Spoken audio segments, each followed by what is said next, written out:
let me ask you a question. What happens if this hello function actually took a parameter? Let's say a string or a greeting.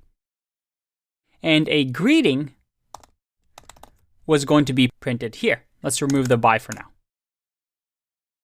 Would this still work if I run hello? Pause the video and think about it. Let's find out. Nope, that's an error. If you can, try to pause the video here and see if you can solve this. How can we make this allow arguments? I see that on line 5, right here, it says line 5. Hello is missing one required positional argument, greeting. Because when we actually call hello, we're expecting to have a parameter, but here we're not giving it any arguments. How can we solve this? Well, the one way is to just simply say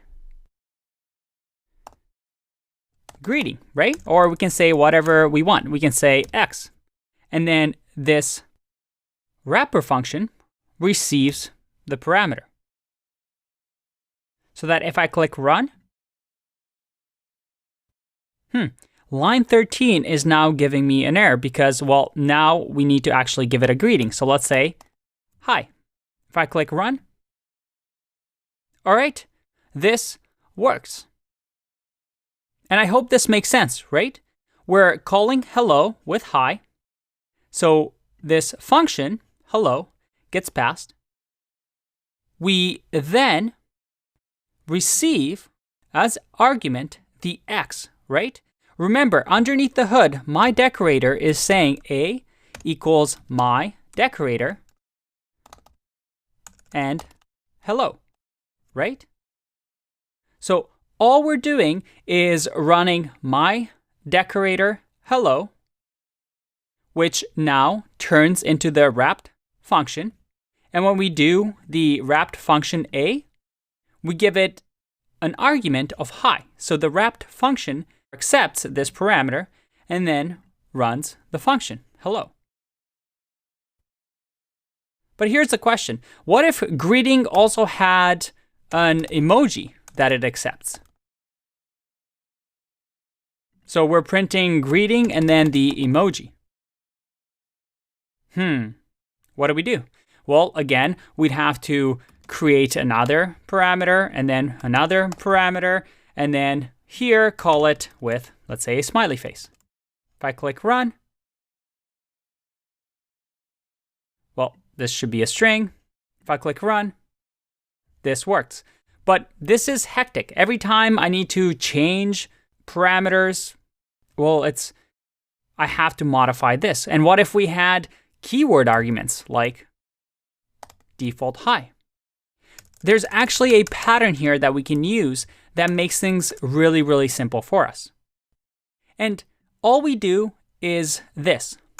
We do the star args, which we have seen, which takes all positional arguments, and then star keyword args, which takes all the keyword arguments. And we call the function by saying star args to unpack all the positional arguments and star keyword args to unpack all the keyword arguments.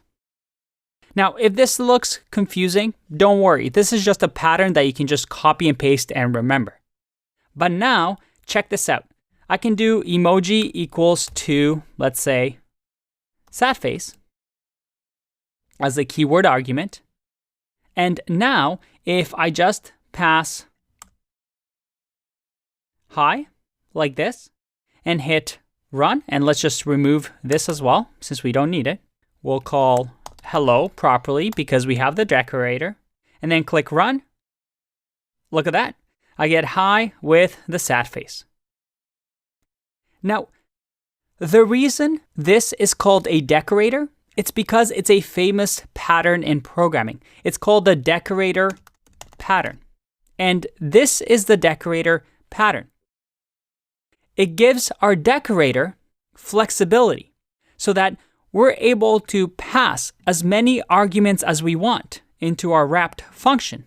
by using star args and keyword args and then unpacking them like this inside of a function.